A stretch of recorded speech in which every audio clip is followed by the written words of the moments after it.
Pour soigner par exemple la folie, il y a plusieurs médicaments en fonction des manifestations de chaque patient qui a ce problème. Si un patient par exemple a des crises de folie et que le patient là s'enroule toujours au sol en criant que son corps est en train de picoter, parce qu'il y a des fous ou bien des malades mentaux qui pleurent en s'enroulant au sol comme s'il y avait des épines sur eux. Dans leur traitement, il faut premièrement une plante à vrille. Une plante à vrille qui rampe sur l'autre plante, donc une plante qui naît sur une autre plante. Prenons un exemple par exemple. Regardez, quand on parle de plantes à vrille, ceci n'a même pas d'abord de vrille. Bon, bien vrai que ceci n'a pas de vrille. Vous voyez? Donc c'est une plante qui naît sur une autre plante et rampe, ce qui grimpe, donc qui va s'emboîter sur une autre plante pour grimper. Vous comprenez?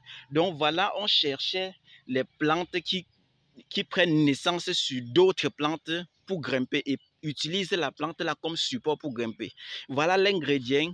Voilà la première des choses qu'on utilise. La deuxième des choses, si le patient est en train de pleurer en se tortillant, en s'enroulant au sol et tout, si c'est la folie, vous utilisez ceci. Regardez, la plante ici. La plante ici, ça pique beaucoup. La plante ici pique beaucoup. Donc, vous allez utiliser ceci. Avec la fougère qui pousse sur le palmier à huile. Voici ça. La fougère qui pousse sur le palmier à huile, c'est ça. Avec la fougère ici, vous augmentez à ça le gui d'Afrique. Le gui d'Afrique, c'est le parasite qui pousse sur l'arbre. Voilà les ingrédients qu'on utilise pour soigner un fou qui s'enroule au sol en criant fort, comme s'il y avait des piquants sur lui. Donc, son traitement est différent. Maintenant, celui qui a uniquement les problèmes de crise d'épilepsie, son traitement aussi sera différent. Parce que dans son traitement, il suffit de mettre 3 ingrédients dans son traitement. Très simplement. Vous mettez la fougère qui pousse sur le palmier à huile. Ça, c'est d'un. Deuxièmement, cherchez une plante rampante. Donc, une plante grimpante, autant pour moi. Donc, une plante ou bien une liane. Regardez par exemple, ça c'est une liane. Donc, cherchez une liane comme ça qui grimpe sur, et qui a pris naissance sur un autre arbre et qui grimpe sur cet arbre-là. Vous prenez les 2 ingrédients ici avec le gui d'Afrique.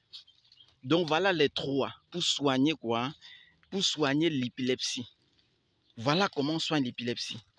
J'ai eu ce secret parce qu'il y avait un monsieur dans mon village qui était vraiment exceptionnel et soignait efficacement la folie, les crises d'épilepsie. Quand je suis allé vers lui, j'ai dit que mais pourquoi vous ne choisissez pas n'importe quelle plante? Et il m'a dit, mon fils, sache que chaque plante que tu vois là a un problème bien déterminé à résoudre. Par exemple, la plante qu'on appelle ceinture. Pour savoir que la plante qu'on appelle ceinture est dans un lieu sacré, qu'est-ce que tu fais? Tu peux oindre tes mains avec de la cendre. Lorsque tu vas frapper les 2 mains sur les pourtours de cet arbre, tu vas ressentir les vibrations qui vont commencer au niveau des pieds jusqu'au cerveau. Là, tu sais que tu as affaire à une plante qui est dans un lieu sacré. Et pour récolter une plante dans un lieu sacré et soigner une personne avec, il faut que le mal soit tellement profond. Il faut que le mal soit profond. Il y a un rite à faire pour récolter une plante dans un lieu sacré pour aller soigner un mal profond. Voilà comment ça se passe.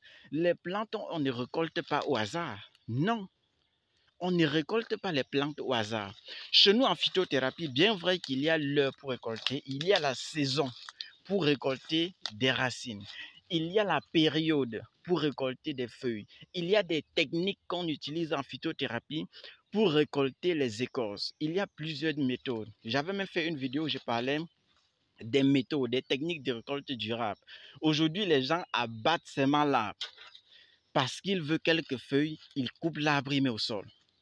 Il enlève quelques feuilles et il a déjà détruit l'espèce. J'ai fait une vidéo où j'ai donné les techniques de récolte durable. La vidéo est encore là sur ma page, vous allez constater. Abonnez-vous et vous aurez toujours des astuces de santé exceptionnelles, formidables, que personne ne vous avait jamais donné et qu'on ne vous donnera jamais en dehors de cette page. Donc abonnez-vous, que le Seigneur vous bénisse. C'était pour vous, Dr Laurent, votre naturopathe phytothérapeute depuis le Cameroun. Mon bureau est à Douala, plus précisément à Makepe, au Carrefour Apisport. Bye bye à vous, prenez bien soin de vous, appliquez les astuces que je partage au quotidien et vous allez facilement trouver la solution à votre problème. Ciao, ciao. Bye bye, ciao, ciao.